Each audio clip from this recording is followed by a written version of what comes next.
Shalom, we met again in our reflections during morning time this Saturday. Well, our memory text we'll find in Ezekiel 18 verse 22.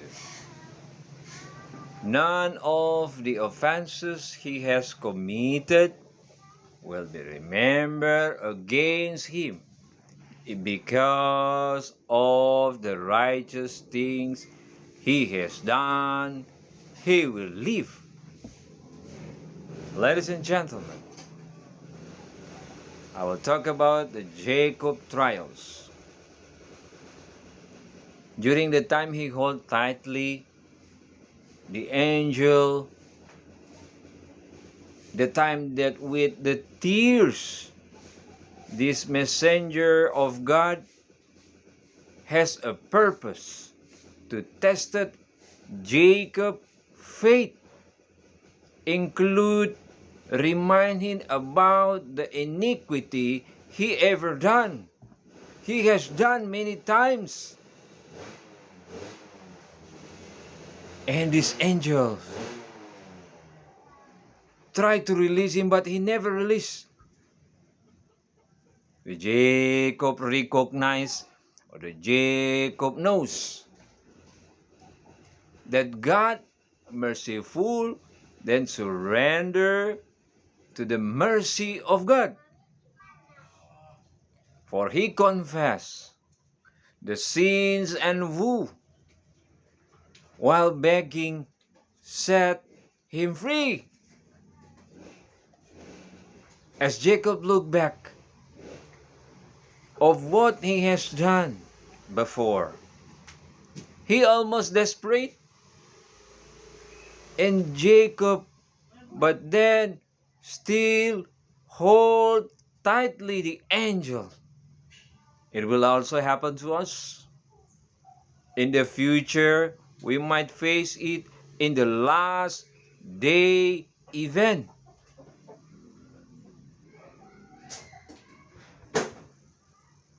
The Lord or God will test our faith. The Lord our God will test our beliefs. My brethren, remember, the patience of us also will be tested by the Lord. Are we fully surrendered to Him? Our worry with His mighty power will set them free. Satan do his effort to make them worry, to make them fear, to make them anxiety, and to make them backward. Nor afraid, even loss of hope to them. That's the plan, and that's the works of Satan. But verily I tell to you today, yet remember the greatness of a God's mercy. Their repentance is sincere. They will claim the promise made through Christ to the helpless and to the repentant sinners. Their faithful will not fail, even though the prayer not suddenly being answered, but yet still hold on to the power of God. There is a solution. Ladies and gentlemen, during the Jacob holding the angels while in his souls are begging the sorry, but he will never release the angels unless you bless me. Similar also, in the time of temptation, if God's people unconfessed. I remind you, if a God faithful people unconfessed, in their confronted, when the time will come, they will overwhelm with the worry, with the anxiety, with the fear, and they will be defeated.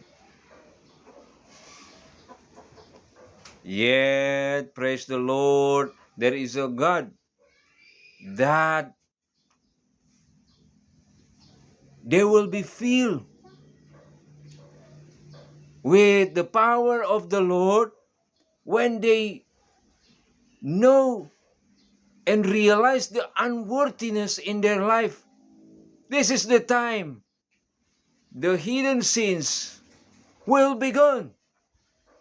Their sins will be atoned by the blood of the Christ.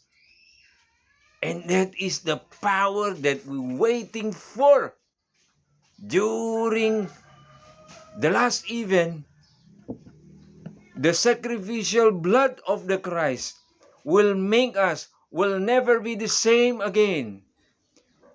And they will never be remembered again. Alpha and Omega, page 230 and 31. May God bless you. Shalom.